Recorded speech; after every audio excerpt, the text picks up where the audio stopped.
tuna chuan kan House Leader Chief Minister zawm tak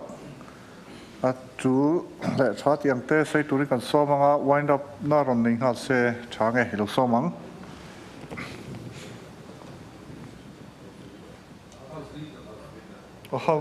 House Leader House Speaker wind up khatsu motion nei turon ti tura ngaithla ila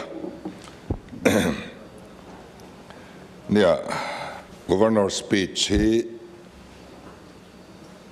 sarkar malak tum na tar chuana ni ti kan reveka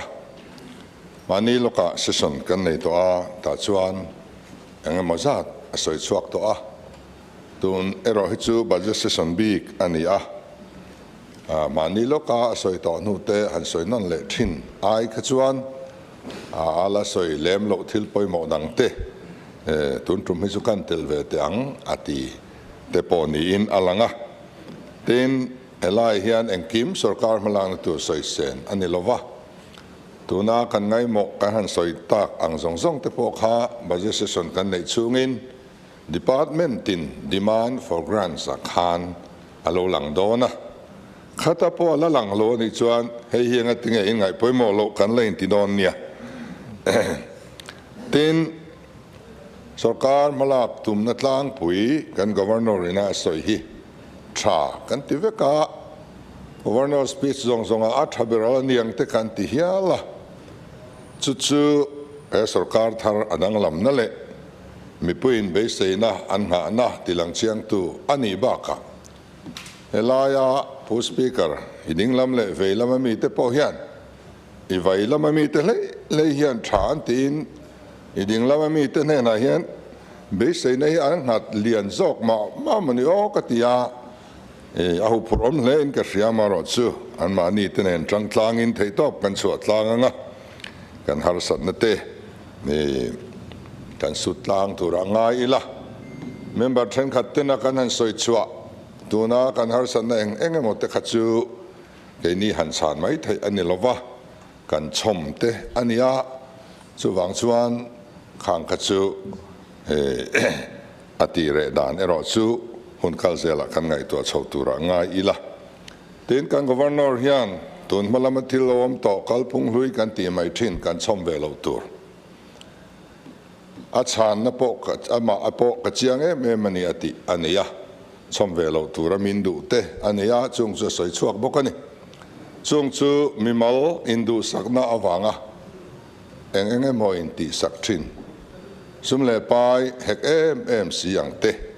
khang te kha ti ve to lo turin mindu ani ti kha chianga tin thil soi vak soi treu atak mu tur om si lo ang te kha ni ve lo turin min cha bok ani khang te kha kan thin lunga pai ringila tha in keringa tin governor speech hian thil engemaw thil thar kan mu a hey mobilization resource mobilization kan han tia sarkar masa khan resource mobilization department an lo ne ya keini ang ramzi mi hrin tlem si a hian department han din na em tham nin kan threlova tuna department om sa then khat te phei hi chu thiat lia amal ga me tak hi kan chaka chuti lai department thar han siam bel kha thirtul lem lo nia kan thriat awangin tuna chuan committee angin kha kan thriat a committee angin kan din thara ai mi committee apo hi din na la rei lova order chuana la rei lova voi khat meeting kan nei to a chuta chuan kan malang na tur tlang pui kan soi hova he a resource mobilization committee hi team thuma line sem dar leila chu chuan khoi bik theu nei selangin chu a general body meeting ti mayang ta khan ron put lua chu ta tang chuan sarkara atrulanga kalpui ni se tin ma kan la don chawa kan vice chairman a hian kan chief secretary lui kan da a cheng khat loin kan ruaya hetiang ang chuan ana hau tak te lul nen thodu om lo tak zok hian yama ro chu an experience te ramtan a thlonin min pedona kan cheng khat lo ina a tho tur hi chu atangkai via wang del here tak tak chama bil tam tak bil thin angkha ani ve don lo ti hi kan in ria tir du ani tichuan he resource mobilization hian in ren chem na kong austerity measures a khoyanga then this investment sarkar ina thil aloti trul silo sum thuninu kan tiang chi chung ang chu enge ati lo thei chung chu angai tu abokang then administrative reform po akeng lo thei lo achan chuman power assessment a khoitel don awangin khatiang zongsong kha aron ma don an ma hi azaw viau don ani post speaker thil thar lak mizorama kan la mu mia lo kan mu chu project monitoring committee hiani a hei kan sarkar thara corruption tire na tur bul puile mi pui sarkar apian na tura a nuk ani tahian vice chairman kan senior officer achol to no po central sarkar point thil poi mo tak taka minister rang hial don te achor zui thinakha kan neya secretary mi thatak mai corruption huwa mi pui van tlang in an ngai ron kan da boka ami hring atang sim po hian he sarkarian corruption hi do don ani ti mi pui min khiat pui thainan ami hring po hi kan thlangani anni pani hian cheng khat ve ve hlo le don ani chu wang chuan a hek lo thayang perin kal kan tuma bot som chuang trul hau lova kan ngai kan thiat ani kha kan lai na deuh lek niin alanga amaro chu trul lo nien kan thria a tho pon nei vak kan threlova kan thiat ani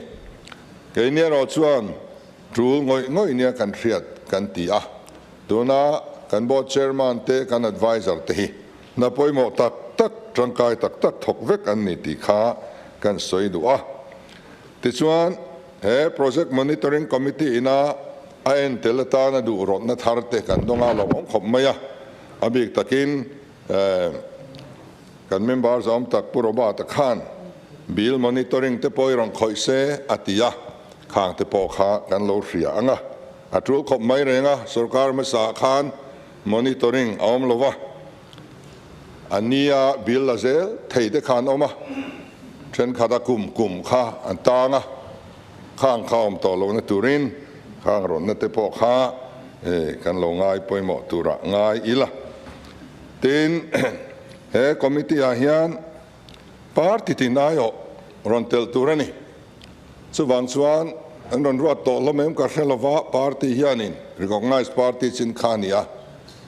helaya kan member puite thane ngai tak helai muna po kan mu phak te pe hi chu party te khan ron ruat na chang khre sengin atang kai le zual o mange te katia kan soi phak pe chu anilova chu tiang chuanin NGOI o te pon thudona MKHCI on thuanga MPFI o an thubok don ani chung chu zoram mi pui zong ai o kim te thunna tur body ani a heyan adu dua tirka then turin quality control division hi attached tur ani boka he quality control division hi voi khat kabial chunga college sak chelutuk endik turin kan tir toni tichuan technical support aneyanga khat khanin kan project poimo zong hi endik don ani sitting kan neyanga tikchuan atim bik te po khan ma anlo chapanga hei chu amuna a committee min tlo pui ro an tiang kha chu amuna kan tlo howanga kan mu dan te kan ngai tuang tuna hian amuna tlo trul tak contract kalai bill la to si na la thok si lo kan ngani som thum borwell kan nei ni hei hian kan luati hai ni kan huna tang chuan he tiang hi awm kan phal don to lovani amaro chu kan ro chun kan luti hai tu engemaw zat project tu na hian kan nei lo fa tur po mu zo to lo lo fa man tur po pek tur nei si lo anwai zatel thok boxi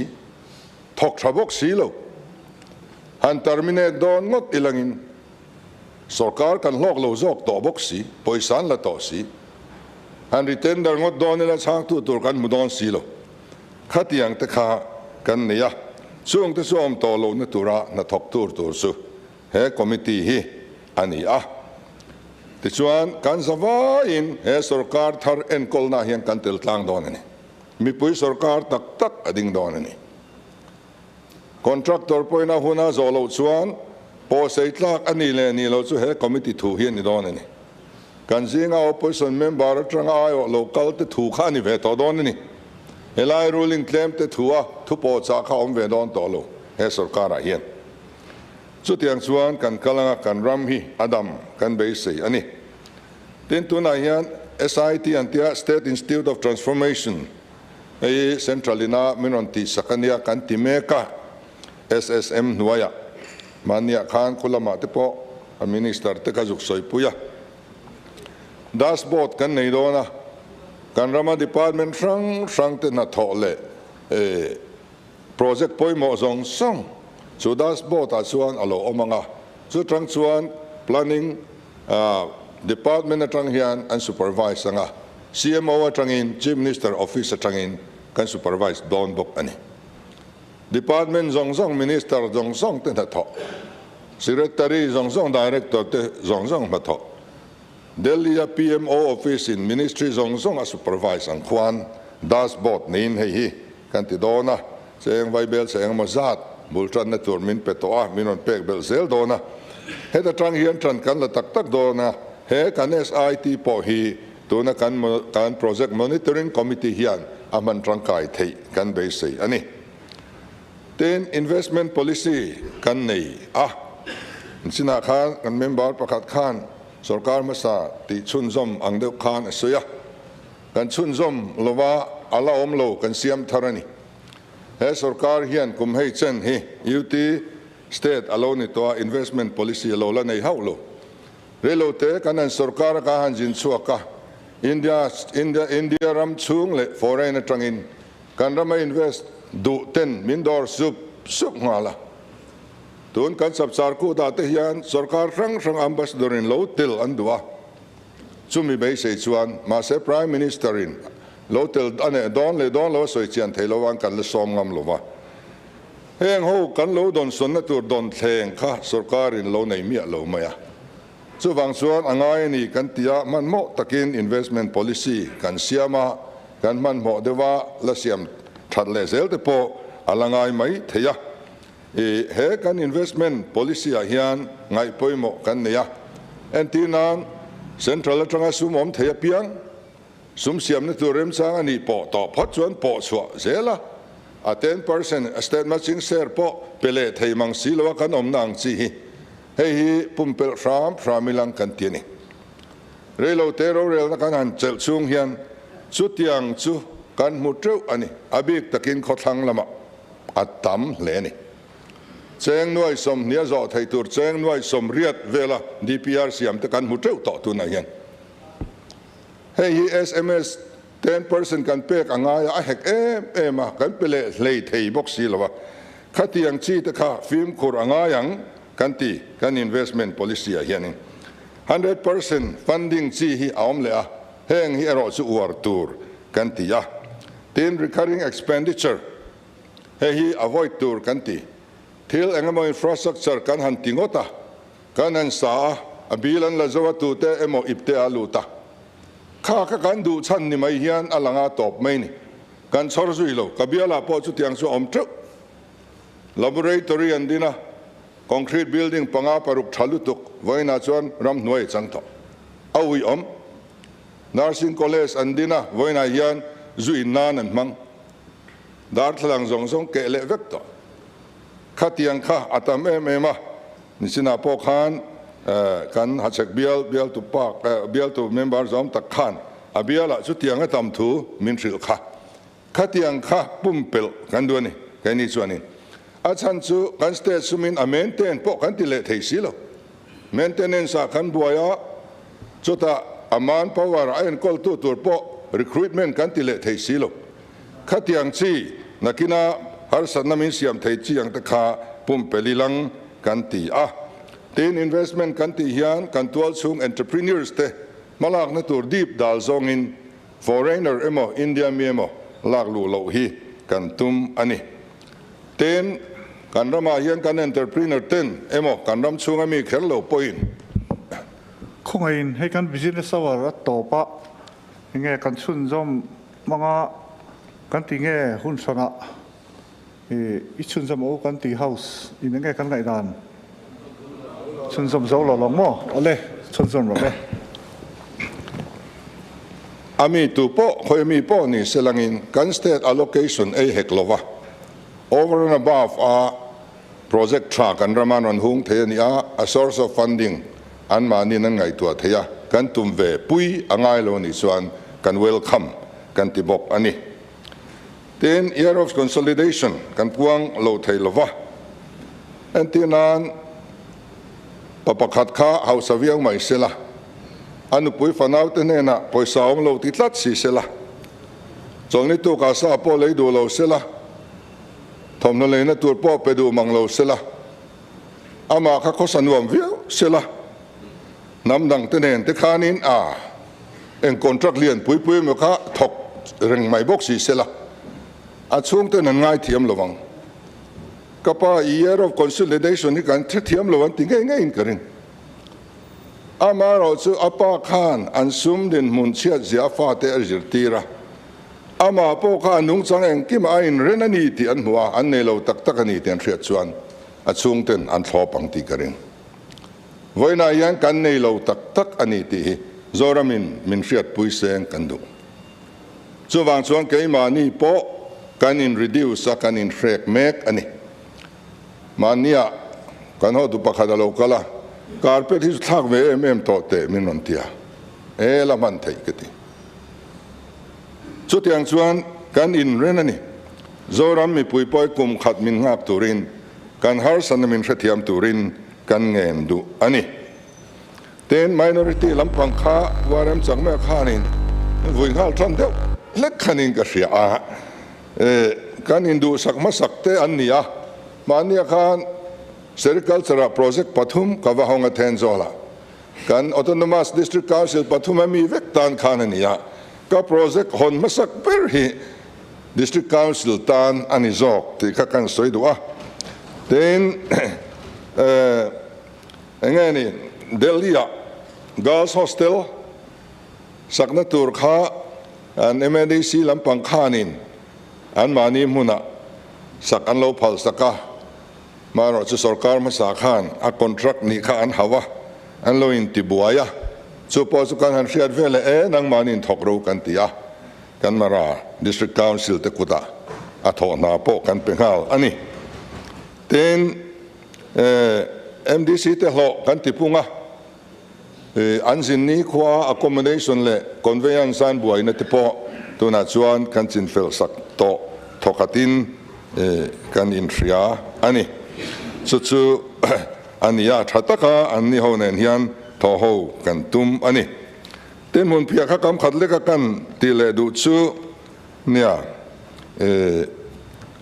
mun phia chung changa hian tun le tuna te kan soi lo te kan ani soi tir hal jung zunga heng hi film kor de lek toi langin kan esen te thiam lo ni mai kan le thayang in re tang hian an tia ngai thain kan oma an theile silo kan tur tlang ani ber mai hei chu wang chuan ke ni thiam lo ni lo in thiam lo po ni lo kan esen pa thiam lo ni ber mai hetiang ani tur kan threbek silowa alo ni ta sia chu wangin sarkar ma sa huna inom danang khan kumin chu lom le lok teu kan ti ni ten sumpuk chungchang soi ania nie sarkar ma sa in sumpuk tur zat alo ruam han veka tun financial year chunga sumpuk tur zat chu ang chu an lapuk man lo itimayang pu le tura an mat sopakha kan pu kani chu phal sak china ani keinina pumpel kan du chu sumpuk phal sak chin pia lama special drawing facility manga ways and means tele special ways and means te manga interest sang pui manga kan lo in tuam hlom kum ni lai kan len tuam hlom kha khati re kan dua kan sarkar chung hian khami khatimia lovin to ni kan thleng thei ri ani chu kan din mun ani ten colonine khwa chung chang kha kan member zom tak te khan in non soi kan ngai poi mo a amar su kan buai na chu tu na chuan compensate la tur an oma chu pass and kim nei en fia vek an ni a high court in hemi te lo pero ati diam to te an omani forest department in kan ramani antian soi buaya chuan a fel theilowani chu kan buaina ania forest department hi mundanga po kan development kal hei theilona ani a hrom kan tiang reng khom mai chu kan thu nei na ni to lo central union ministry forest ministry lama thu nei tu tena an thutluk na nia ti ngai vakna kan thelo ani ten kan han holding a hian kuwa te po tel ni se ti ani a kuwa chang lo po kan sum din munin azir chuan tel ani zel don mani lokhan operational guidelines for agricultural assurance fund kan pass hemi fanatanian tun budget a hian viable se za chuang kan da dona khata tang khanin kuwa te le dang re kha hemi vegetable supply chain kan tiang bang khan tuna so thing kan tiang te ang zonga aman puan lok ang chi ni chuang si lo khan kalpui tur ani chu akal dan tur ani tin quarantine chungchang te lelon chungchang te soilan in loveti kha selui mla khan aron stoya pek sari na kha alo en chuan ta khan institutional credit te micro credit te kan governor khan asoini kha khan hei akok ti kha kan soi du loka tin so thing in ramati chia ti hi puman pu so yang de khania kanan wa kanan hala alo chorle tur ti rem tumin zan riakin kumtlua nin kan thau faya kan ne lo ni kan ram hi ti chia thelo khopin thani so thing mun ngat pheisu bu munai na kumle thing le mau athadu jok vek ani so practical kan mo ni hei chen khwale khoin kara han kal teu ram all li rin mang ram man tang kai chu kong sir tlem te chawani chu ti emin kan mi tan ril tram lai hian kan ram hi lo khek te lur tura kan ngai lo apc te nge ni na chok na ang dewa kan man phot angai kum ni khachung kan tia asira hian processing nen kan kalpui dona nakina chuan permanent system in kan kalpui don ti kan awa chu wang chuan kan ram hi a cheman lowang vai ram te anga han hala khatia thalera changmai ram kha kan ni velo chu ni selangin ti chuan SDP chun zomlo kha kan lana viawa agriculture in warsia agriculture lo mai ti kha ania SDP taka kha agriculture lo ma wanga ti top kan ni zoka MNA fai lo lu ve chuan ti vel mai khan don dan khan ya wangin khatiang khachu awi om kan tia chu wang chuan a thok tak tu te thlai thar leinan imang zok te ang kan ti ani tin free movement regime chungchang le border fencing chungchang a hian party pakhatin PR tu na ya chu ka soi ni lo min soi tira hemi central anor tur hian kongpo zo to su in huai hot to su chief minister ne ti ten tia aboi thak thin khop mai mania NGO coordination committee nen kanin koma no reng ro in thom hi reng turani ria tam turani thom ring turani ti ka fuina ni zok chu wang chuan khalai NGO coordination a local song khan enge ka soi chu min fiat pui tu an ni amara chu ka soi om chun chu lim hal ne ro hi chu ti to lo ramulang ka du ka ti amoi lo Christian tiatan mizo tiatan kan nam chin dan pon lo he hi chu thiro in ti na ni a atuar tu tan an lutuk dewa mizo hi chuan ching ve lo la ka du hle mai ka tia chu kai ma mi mala ka request na ni a an ni point an ni khop mai an ti ve ani chu ani zoka chu wang chuan hemi chungchang hi chu official resolution kan ron pulu dona ta chuan kan la soi don nia tin AR son chungchang hi nia an kel sakan na thirbel nen laman phur phei vek to tia nia wang khan kan lo ngai thade ule ka ma sengin alo ni chia alo ni ya so lo nei tu te huan nei tu te aral le lapia lama nei tu te kalna tura sarkar ma sain kong pui alo siam so kalna tlak ani lawa ache ema sumtam takarala alignment po athalo hrim ani tingai na am tolo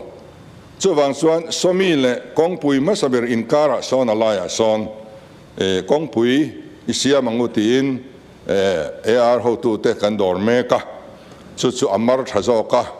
atiboy chuang lo boka min phal sakte kan be sia somi kan ti le ma chuan an fe hilo phal sakte u kan tia ni tin chuan kan theilawang kan chan ka ni te omati in phal sak ni bik le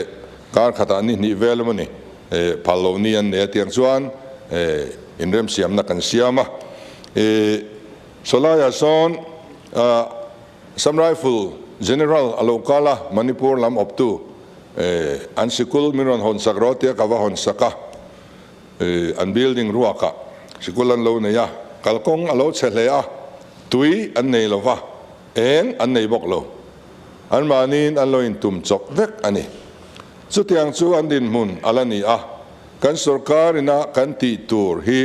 alawm nual ni in alanga kan len fi man em lova soisual te po ala oma ei chu kan ngai poimo tlan khani a sarkar thar chuan aron zui zel tura ingai tiang ole post speaker kan governor speech kan lom tlanga ti puitlin ani lo te po kan lau tlang ni in ka ria a aron move to nula Baryl Vanneihsangi chunga po lom thu khasoya alome lome kan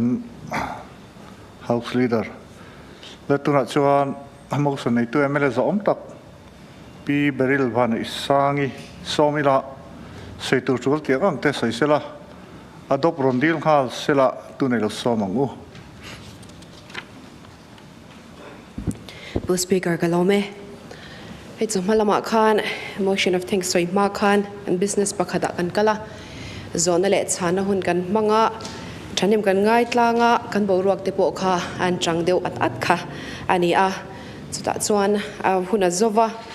minute khat po kara omlovin motion of thanks kan an soi hole a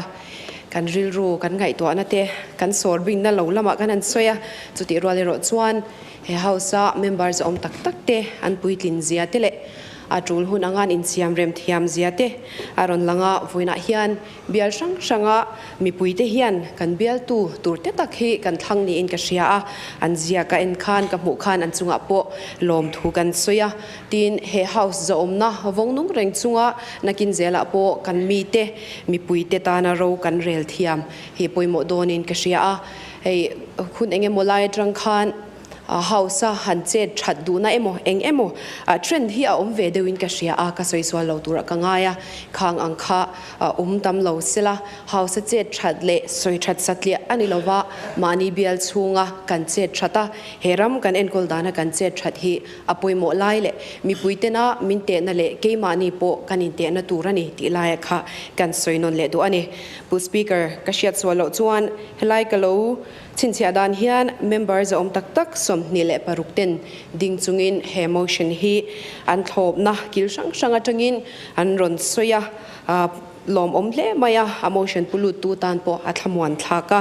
chuan chulaya chuan soibel kan du chu ni e he kan governor's address hi soivek sen ani lova tin khang point jong song kha ron chan ka tum lova atul point ka shelova chulai kan soidu jok chu sarkar hi fam kim a om thelova ke ni phei chu voi khatna ani awangin pan na laite phai na laite kan nei don ti hi achiang reng maya chulaya chuan hausa te le mundanga in nui su emothil danga hanti mai lovin kan pan na le kan phai na lai hian min chung khata min thuam moya min bel thaturin kan member dang te po kan soma tin chuba ka chuan ke ni po in kan ti dik lo te kan lo hriat mai palte kan lo ti lo palte a omani po in wai sen takin kan thiam lo na kan pom ngam te po atul donin ka ria a chutiang anga kan in chom chho zel chuan he rama hian sarkar thatak mi puite na an rin rin chan le an ngen chan tlak adingang ti ka ringa governors thusoi ti hlotling tu po kan ninge in ka ring bok ani chuan atop na bera chuan helaya thute members om tak tak te hian kan vain kan tura vekhi kan sengle don awangin atu huna hian du tuila ulukila thokrimila ngai sakila ngai venila ka du hle maya chutiang dur chong ka member puite po kan som le ni sela chuan he governors speech chatak mai hi ataka man aloni nge theinan ram mi puite ram chung kan ram le namina mason na tak tak alo thlen nge theina turtan he ka motion of thanks hi minadop sakturin house ka nge ne pu speaker kalome like Governor Thusai Chukchang along Thusai na motion that the members of the Mizoram Legislative Assembly assembled in this session are deeply grateful to the Governor for the address which he had been pleased to deliver to the Assembly on the 19th February 2024. Chu kan say hoba adop remti apiang in remti tira ule remti lo kan omem remti lo kan om chuan remti lo tira ule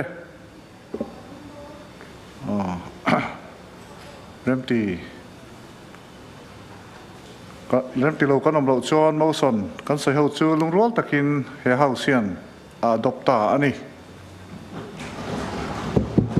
pu speaker kalome